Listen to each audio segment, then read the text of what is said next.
Hello नमस्कार दोस्तों, मेरा नाम है नीरज वर्मा और आपका भी यूट्यूब चैनल में स्वागत है। दोस्तों, क्या आपको पीएफ का एक क्वेश्चन परेशान कर रहा है या फिर आप भी पीएफ के चक्कर में अपने एम्प्लॉय के चक्कर काट रहे हैं। आप रिजाइन दे चुके हैं लेकिन आपके पीएफ अकाउंट के अंदर डेट ऑफ एग्जिट मेंशन नहीं हो रही है, अभी भी आप सेम कंपनी में दिखा रहे हैं, या और भी कुछ परेशानियां हैं जो आपको भी फेस करने को मिल रही है, जैसे कि सब इस टाइम पर फेस कर रहे हैं। हमारे कुछ इश्यूज में से सबसे पहला इशू ये आ रहा है, जिन लोगों ने अपनी कंपनी में काम कर रहे हो किसी कारणवश उस कंपनी को छोड़ चुके हैं, तो वो ये सोच रहे हैं कि अब वो पीएफ जो है हमारा कैसे निकलेगा। उसमें उन्होंने डेट ऑफ एग्जिट मेंशन करने की कोशिश कराई एम्प्लॉयर के through, due too busy schedule या कोई और कारण से कंपनी उन्हें इतना ज़्यादा फंक्शनल तरीके से नहीं कर पा रही है काम, या फिर उसे डिले पे डिले करे जा रही है और वो वर्क नहीं हो पा रहा है। या फिर आपकी कंपनी में भी या आपकी किसी ऑर्गेनाइजेशन में भी कोई टेंडर इशू चलता है, कोई एक कंपनी आती है 6-7 महीने सर्वर काम करती है और उसके बाद वो चेंज हो जाती है, देन दूसरी कंपनी। अब आप पीएफ का क्या करेंगे? एक ही अकाउंट रहेगा, मल्टीपल अकाउंट रहेंगे, ट्रांसफर होगा, क्या होगा? बहुत से क्वेश्चन आपके माइंड में आ रहे होंगे। तो इन्हीं कुछ क्वेश्चनों का जवाब देने के लिए हमने इस वीडियो को बनाया है, जिसमें हम ये सारी चीजें कवर करेंगे। सबसे पहले मैं आपको इसमें प्रैक्टिकली करके दिखाऊंगा कि अगर आप पीएफ में आपने डेट ऑफ एग्जिट मेंशन करना चाहते हैं और आप इस वर्क के लिए अपने ऑर्गेनाइजेशन के चक्कर काट रहे हैं या फिर पीएफ ऑफिस के चक्कर काट रहे हैं और वो वर्क नहीं हो पा रहा है, तो ये दोस्तों आप घर पे बैठ के भी कर सकते हो। ऑनलाइन इसकी फैसिलिटी डिपार्टमेंट ने हमें प्रोवाइड कर रखी है, जिसे आप बड़ी ही इजी तरीके से कर सकते हो। साथ ही साथ दोस्तों मैं ये भी आपको चीज बताऊंगा कि अगर आपकी ऑर्गेनाइजेशन चेंज हो गई है या फिर आप न्यू कंपनी में ज्वाइन कर रहे हो और आप अपने फंड को ट्रांसफर करना चाहते हो या फिर ये जानना चाहते हो कि पुराने फंड का होगा क्या हम उसे निकाल सकते हैं या नहीं निकाल सकते हैं, निकाल सकते हैं तो कैसे निकाल सकते हैं, और पुरानी कंपनी का जो पैसा है वो ट्रांसफर करने का प्रोसेस, इसके लिए मैं एक कंप्लीट एक अलग सी वीडियो बना दूंगा। फिलहाल मैं आपको शॉर्ट वे में ये बताऊंगा कि आपको करना क्या है। तो चलो दोस्तों, मैं अपने आपको कंप्यूटर स्क्रीन पर लेके चलता हूं और आपको ये बताता हूं कि इस सिचुएशन में आपको क्या करना चाहिए।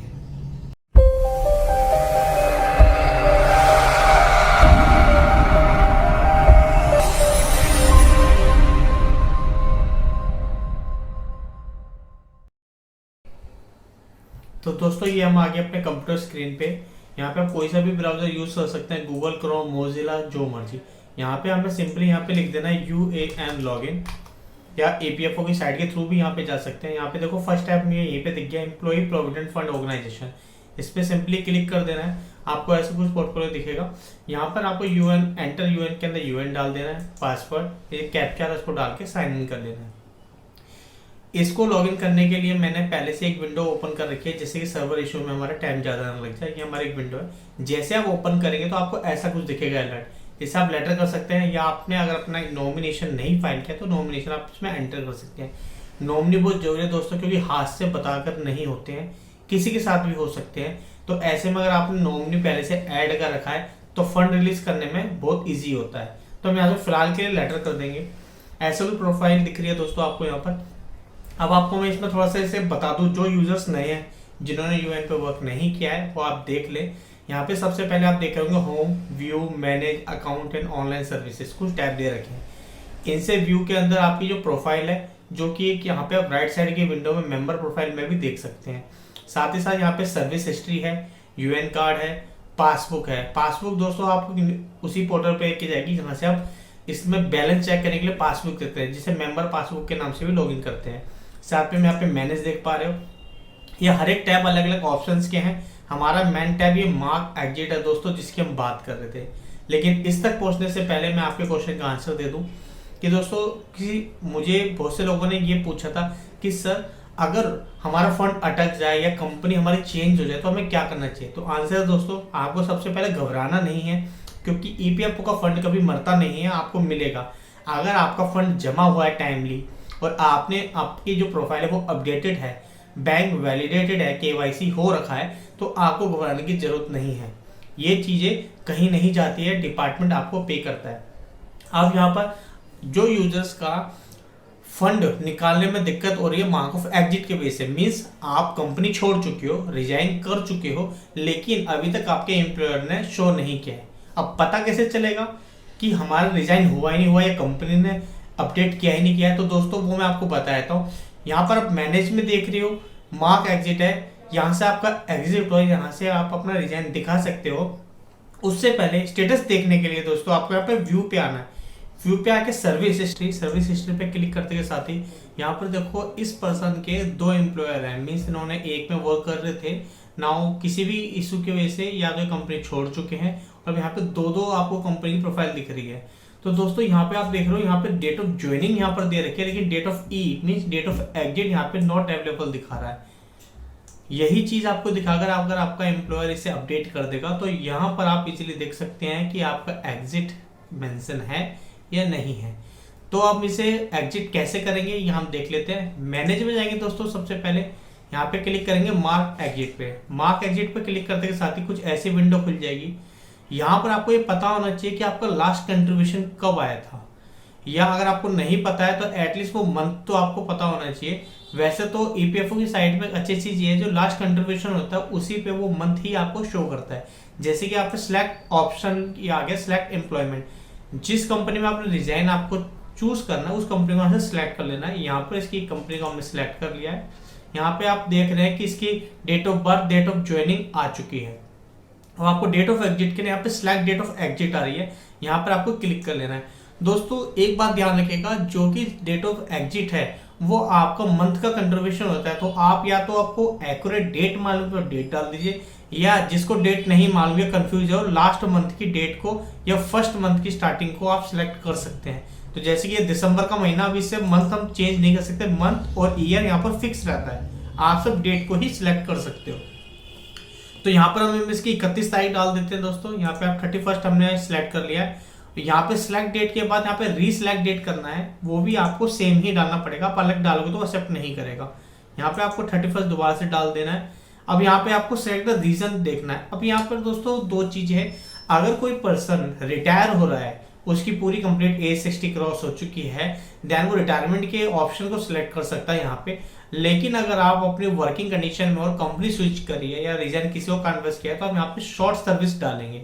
बाकी केसों में यहाँ पे आपको दिख ही रहा होगा, मोस्टली ये यूज नहीं होती है। परमानेंट डिसेबल अगर है तो वो यहाँ पे सिलेक्ट कर सकते हैं। 90% आपका शॉर्ट सर्विस आएगा, बाकी 10% में आप रिटायरमेंट ले सकते हो, क्योंकि ये बीच के 2 ऑप्शन है, ऑप्शनल है, क्योंकि ये फिक्स है, डिसेबल है। अगर डिसेबल हो रहा है तो ही वो इसको चूज करेगा। आप यहाँ पे शॉर्ट सर्विस सिलेक्ट कर लेते हैं। शॉर्ट सर्विस के वहां पे आपको चेकबॉक्स दे रहा है जो आपको कंसर्न लेता है कि आप अपने आधार से इसे बायोमेट्रिक के थ्रू आप इसे वेरीफाई करेंगे। तो यहाँ पे हमें सिलेक्ट कर लेना है। रिक्वेस्ट फॉर ओटीपी सिलेक्ट करना है। यहाँ पे आगे have you read this point carefully, तो आपको यस कर देना है। यहाँ थोड़ा सा टाइम लेगा, देन आपको ओटीपी सेंड हो चुका है जिस नंबर पे आप गया है। यहाँ से आपको इस हैव ए रीड पे क्लिक करके यहाँ पे डाल देना है। सबसे पहले आप इसमें ओटीपी डालेंगे, जो भी आपका ओटीपी है वो आप यहाँ पे ओटीपी डाल देंगे। यहाँ पे फिर चेक बॉक्स पे क्लिक करेंगे, सिंपली यहाँ पर आपका आ जाएगा सबमिट का बटन, यहाँ पे सबमिट कर देना है। जैसे आप इसे सबमिट करेंगे दोस्तों, आपका जो डेट ऑफ एग्जिट है वो आपका आ जाएगा। यहाँ पे अपडेट के लिए बोले, यहाँ से आप अपडेट कर दीजिए। फिलहाल में इसे अपडेट नहीं कर रहा क्योंकि इस पर्सन को अभी एग्जिट नहीं शो करना है, ये सिर्फ और एक आपको दिखाने के लिए मैंने इसकी प्रोफाइल यूज की थी दोस्तों। तो हम यहाँ से अपडेट में इसे क्लोज कर रहा हूँ। फिलहाल आपको यहाँ पे अपडेट कर देना है जब आपको डेट ऑफ एग्जिट करेगा। जैसे आप इसे एग्जिट क्लिक कर देंगे, यहाँ पे आप व्यू में जाके आपको हो सकता है तुरंत आपका अपडेट ना हो, आप 12 से 24 घंटे का वेट कर लेना, वो आपका अपडेट हो जाएगा। सर्विस हिस्ट्री में जाएंगे तो अब यहाँ पे डेट ऑफ एग्जिट यहाँ पर हो चुका होगा अपडेट। तो दोस्तों ये तो था डेट ऑफ एग्जिट करने का, जो आपका अगर एम्प्लॉयर नहीं कर रहा है तो आप भी कर सकते हो। नाउ दोस्तों मैं आपको एक और चीज बता दूं, जिन लोगों को फंड ट्रांसफर करना है या किसी को अगर एक कंपनी से दूसरी कंपनी में फंड ट्रांसफर करना है तो उसके लिए यहाँ पे ऑनलाइन सर्विसेज दे रखी है। यहाँ पर आपको 1 मेंबर ईपीएफ अकाउंट दे रखा है, यहाँ से आपका ट्रांसफर होता है। यहाँ पे आप इसे क्लिक करेंगे, यहाँ पे आपको कुछ ऑप्शंस मिलेंगे, इनको भरने के बाद में आपका फंड ट्रांसफर होगा। इसके लिए मैं एक सेपरेट वीडियो बना दूंगा, क्योंकि फंड ट्रांसफर से पहले हमें और भी चीजों को डिस्कस करना पड़ेगा जिससे कि आप कर सकते हैं। ठीक है दोस्तों, तो आपको मैंने आज इस वीडियो में कुछ बताया। यहाँ पे मैं आपको एक चीज केवाईसी भी बताया था कि अगर किसी पर्सन का केवाईसी अपडेट नहीं है कैसे कर सकता है। अगर किसी को अपना बैंक अपडेट करना है, सिंपली यहाँ पे क्लिक करके बैंक के डिटेल्स डालेंगे, वेरीफाई करेंगे, सेव कर सकते हैं। पैन कार्ड इसी तरीके से कर सकते हैं। यहाँ से पूरी प्रोफाइल आपकी आ जाएगी। अगर किसी भी रीजन से वो रिजेक्ट हो रहा है या फिर अभी भी प्रोसेस में है तो वो भी आपको यहाँ पर दिख जाएगा दोस्तों। यहाँ पे आप यहाँ से फिर से होम मेन्यू में आ जाइए, लेटर। अब यहाँ पे आपको दोस्तों मैं एक चीज बताना चाहूंगा कि अगर आपकी प्रोफाइल अपडेट जरूर रखिएगा दोस्तों। कम से कम जब तक आप वर्किंग में हैं तब तक ये सारी चीजें अपडेट कर लीजिए, क्योंकि वर्किंग के बाद में ना कुछ चीजें ऐसी होती हैं जो आप वेरीफाई नहीं कर सकते या आप अपडेट नहीं कर सकते। उसके लिए एम्प्लॉयर का डीएससी चाहिए होता है या फिर आपको डिपार्टमेंट से कराना पड़ता है। तो कोशिश ये करिएगा जब तक आप वर्किंग में हैं आप अपनी प्रोफाइल केवाईसी कंप्लीट रखिएगा, जिससे कि इनकेस अगर आप जॉब छोड़ भी देते हैं या फिर आपका शॉर्ट सर्विस भी हो जाता है, उस कंडीशन के बाद भी आप आराम से अपना पीएफ को निकाल सके दोस्तों। इसके बाद मैं आपको एक चीज और बता दूं, पीएफ की साइड से रिलेटेड कुछ काम आपको 3 चीजें जरूर कर लेनी है। सबसे पहले आपको अपना कंट्रीब्यूशन जरूर चेक करना है कि आपका मंथली या 2-3 महीने में एक बार आप ये देखिए कि आपका कंट्रीब्यूशन जमा हो रहा है या नहीं हो रहा है। अगर नहीं हो रहा तो आप तुरंत अपने एम्प्लॉयर से कांटेक्ट करें। दूसरी चीज, ई नॉमिनेशन आप जरूर कर लें। गवर्नमेंट ने टाइम के कमी की वजह से इस ऑप्शन को मैंडेटरी था अभी, लेकिन उसे ऑप्शनल कर दिया कि अभी कोई लास्ट डेट नहीं रखी है, क्योंकि लास्ट डेट पर निकल चुकी थी, फिर से उन्होंने टाइम दे दिया। आप ई नॉमिनेशन जरूर कर लो, क्योंकि ई नॉमिनेशन करना बहुत इंपॉर्टेंट है। तीसरी चीज दोस्तों, जिस भी पर्सन का पीएफ में अगर एक से ज्यादा अकाउंट है तो आप ज्यादा अकाउंट ओपन ना कराएं, आप एक ही यूएएन नंबर रहने दीजिए। उसी के अंदर आपके जितनी भी आप सर्विसेज करोगे वो उसमें ऐड हो जाएगी। होता क्या, आप नई जगह जाते हैं, पीएफ की डिटेल नहीं देते हो, आपका एम्प्लॉयर आपका गलती से न्यू अकाउंट क्रिएट कर देता है। आपका यूनिवर्सल जो नंबर है यूएएन नंबर, वो आपका एक ही होना चाहिए, उसी में सारी चीजें आपकी आएंगी। उसी में आपके एक से ज्यादा भी एम्प्लॉयर है तो वो उसी में मैनेज होंगे। इससे होगा क्या, आपको जो पेंशन का पैसा है या आपको फंड का पैसा है वो आपका कैरी फॉरवर्ड होता रहेगा। आप रिक्वेस्ट सेंड करेंगे वो आपको वहीं के वहीं जमा रहेगा, उसी के अंदर वो ठीक से मेंटेन कर पाओगे दोस्तों। अब दोस्तों एक चीज और बता दूं, अगर आपको मेरे इस यूएन के वर्क के लिए कोई भी क्वेश्चन पूछना हो तो आप मुझसे आप कांटेक्ट कर सकते हो। साथ ही साथ अगर आपको कोई किसी भी पर्सन का कोई ऑफलाइन काम है जो कि डिपार्टमेंट से रिलेटेड है, आप बिजी शेड्यूल्स के वजह से नहीं जा सकते, तो आप प्रोफेशनली एडवाइस या फिर हमारी हेल्प ले सकते हो। हम आपको पेड सर्विस प्रोवाइड करा सकते हैं, आपके बिहाफ पे हम डिपार्टमेंट में विजिट कर सकते हैं दोस्तों। तो आपको कोई सी भी ब्रांच है विद इन दिल्ली, हम उसे ट्रीट करेंगे।